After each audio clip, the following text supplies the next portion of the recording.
let's go to the Brentford, Rob, at the G-Tech, because this was a game that everybody was looking after. Liverpool had won in the Champions League, and the British clubs pretty much hammered everybody in Champions League football this week. But going to the G-Tech, going to Brentford was going to be a different kind of challenge, mate. And I'm afraid, yet again, for 4 straight games now in the Premier League, they've come up short. Yeah, conceded goal early again. Long thrown into the box. Ouattara with a brilliant finish at the back post. Yeah. Kirkes maybe could have done better, but again, it was a long ball in that wasn't dealt with. Ekitike was there. Van Dijk was there. It was flicked on. The same story from Liverpool. They're behind. They start chasing.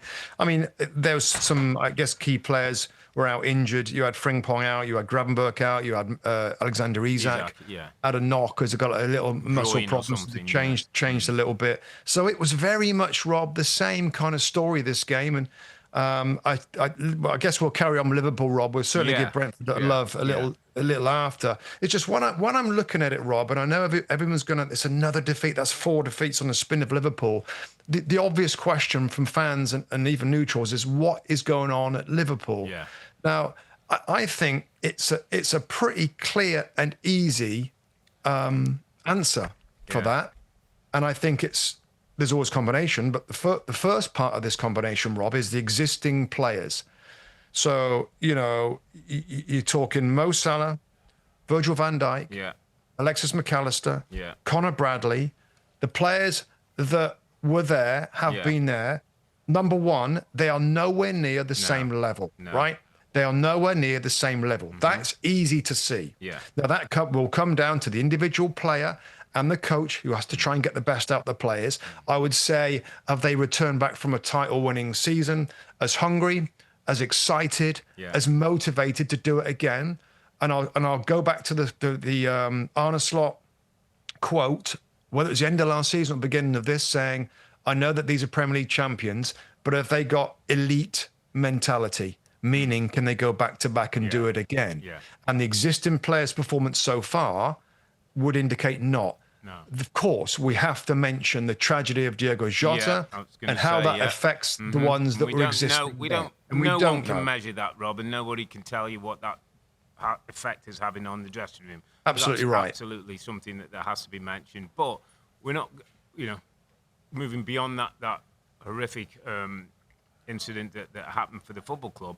We're talking about Liverpool now on the pitch against Brentford, and I suppose for me, Rob, the couple of things I would say is, I totally agree. People, if you think of last season's title, and you think of Mo Salah, you think of Alexis McAllister, you think of Virgil van Dijk, they were pillars, mate. They were giants for them, reliable, consistent. Getting the team out of trouble at the back when they need to, scoring goals at the other end when they had to. That's gone. That's not there anymore. I'll tell you what is there, Rob. Sorry to interrupt before I forget. There's 2 players that I didn't mention on that group. Yeah. There's only 2 players that are playing at their normal level. And I think you can absolutely easily see it. It's Cody Gakpo and it's Dominic Szoboszlai. Absolutely. You can see those 2 players, for whatever reason, they are the same players as last year, and all the other ones are not. So that's just fact. And I'll just finish this point, Rob. Of course, the second part of this is the new players and, different reasons why they found it difficult to hit the ground running. Yeah. You throw that all in together with the tragedy and everything else, the existing players, the new ones, and it kind of, you're seeing it now of why they're not the same Liverpool as last year. Yeah. Lots of change. There is lots of change. And to that point, and I think I mentioned it last week on the podcast, and I'm going to do the same again. And I know Kirkes scored and actually came off. But for that reason, Rob, I want to get back to basics. I want to get back to Robinson next to Virgil on the left. I know Robbo isn't going to be quite the athlete he was 2-3 years ago, but his experience, his relationship with Virgil inside him, Cody Gakpo outside him, Alexis McAllister or Szoboszlai infield, those connections and relationships, I think, where Liverpool have to get back to as a base. And if they've got to dip 1 or 2 of the new boys in as time goes on, or as injuries or thing, then let's get back to that. But I just feel, Rob, as though, the other day, I'm looking at the defence, and it's everybody's playing for themselves. It's an individual thing. There's no unit. Rob, I think it's obvious that the fullbacks have been a problem, right? That's a real problem. Absolutely. All I would say is that last week, I went back on some of the access we've got to the games and stuff, and I went back and looked at every goal conceded by Liverpool, and obviously they had a pretty good start, but a lot of the goals conceded in general play. Robertson's on the field. Yeah. No, I'm not saying it was his fault or whatever. But there's been a lot of criticism of Kirkes, and of course, like, he's looked shaky. Yeah, we saw it firsthand. Yeah. But I don't know. I think I know what you mean by Andy Robertson. But when I look back, I thought, well, where's these? What the root of all these goals? Yeah. And there's no one root, of course. No. But Robertson's on the field a lot for those goals conceded, not quite getting quick enough to get back to track back for some of the goals I remember.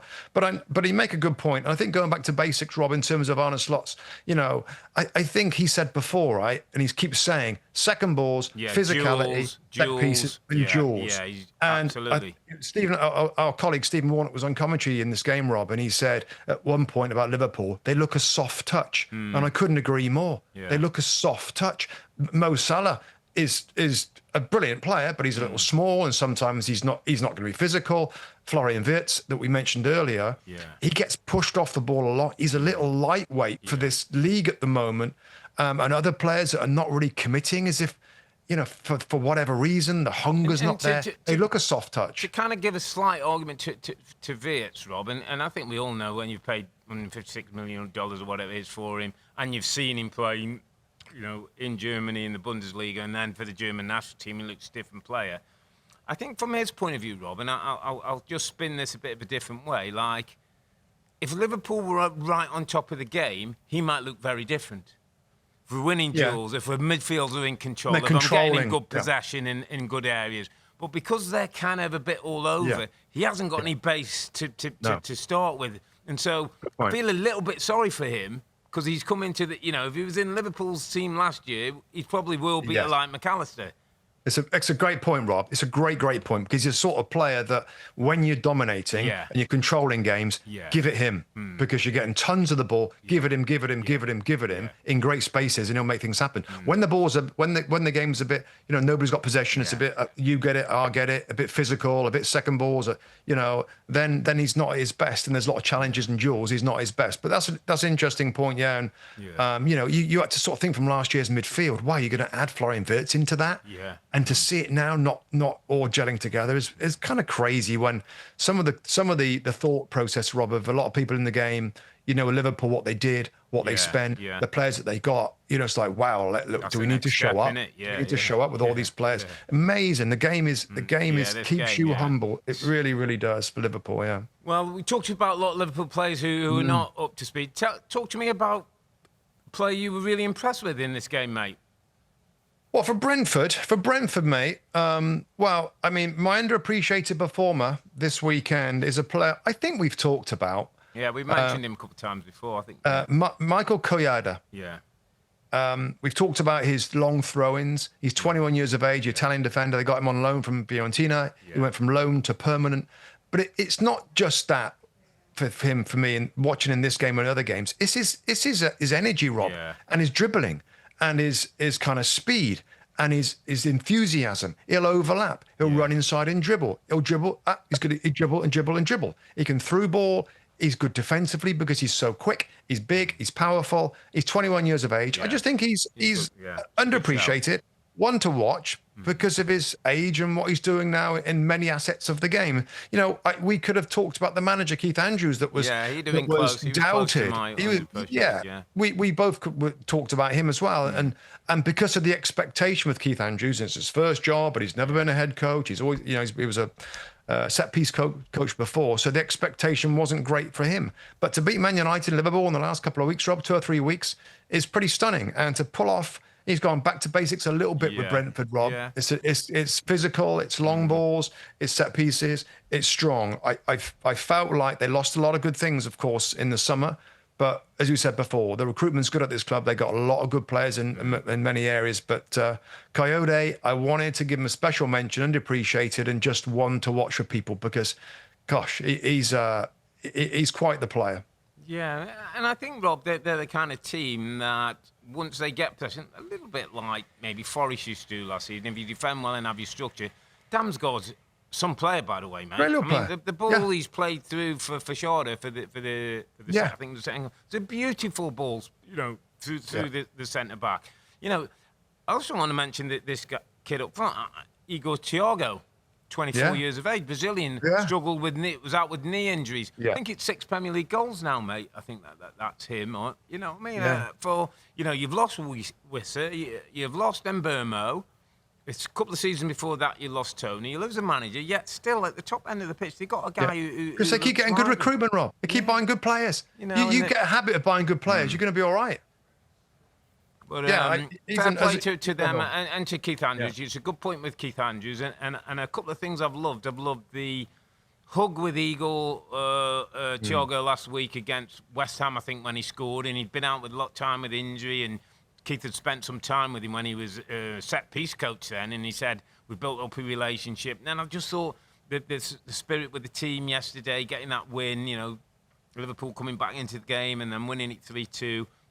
I just thought that fair play to this guy, because there wasn't many people saying, there's a lot of thought around this time. They'd probably be struggling. They might have to get rid of him and get somebody more experienced in. But this football club know what they're doing. This football club ownership know what, in terms of recruitment, in terms of the right people. I was hearing all the things that coming out of the football club that he's way more than a set-piece coach. They look at him. He's got a lot of respect. He has a good say with Thomas Frank. And no, they're in good hands, mate. They'll be absolutely fine. And it was a great win. Another famous day at the G-Tech. A bad day for Liverpool, though, as they go 4 straight. And to the point, Rob, I think you talked about it, and I just need to ask the question. Liverpool have lost 4 games now. Yeah. They lost 4 games all of last season. Yeah. Yeah, they got a different target. They can't afford to lose 2 or 3 more, can they? No, for me, they've got a different target. The target now is top 4. For me, don't see it. I don't see him winning the title. No. I mean, like with my data and all that, and numbers and losses, the amount of losses you can afford is 5 or 6, and that's pretty rare. They've lost 4. They've got 29 games to go. The way that they're playing, the gap that it is right now, the amount of teams ahead of them, don't see it. Yeah. Don't see it. I think they've got to go for top 4 now, Rob. That's what their target is. And again, that's maybe it's a little bold, it's a little early. I just can't see them winning the title from here. I really can't, and it's so I can't believe that I'm saying it. But again, when I see 4 losses at this point in the season, it is 4, isn't it? Yeah, 4 losses. 4 losses, I look. They're 7 points behind. There's a lot of teams between there. I just can't see that. That's going to have to be some run in the last 29 games to get. Assuming that one of the group at the top are going to keep doing what they're doing. So, what do you feel, Rob? I'm the same. And the biggest thing I think, Rob, is they can't be trusted to keep a clean sheet. No. They cannot be trusted to keep a clean sheet. It's 9 games, that's going to happen. 9, then you're going to concede goals. You're going to draw some games and lose some games. And until that base gets back, and maybe Alisson back in goal, maybe helping. It gives them a little bit more security and know-how. Not that Mohamed Ashvili's been at fault for any of the goals, but back to basics, get a few familiar bodies back in the team, and obviously try and put some kind of run together. Hi there, I'm Rebecca Lowe, studio host of NBC's coverage of the Premier League. Don't forget to hit subscribe to watch more videos all season long, and for even more Premier League content, from original series to live matches, head over to Peacock.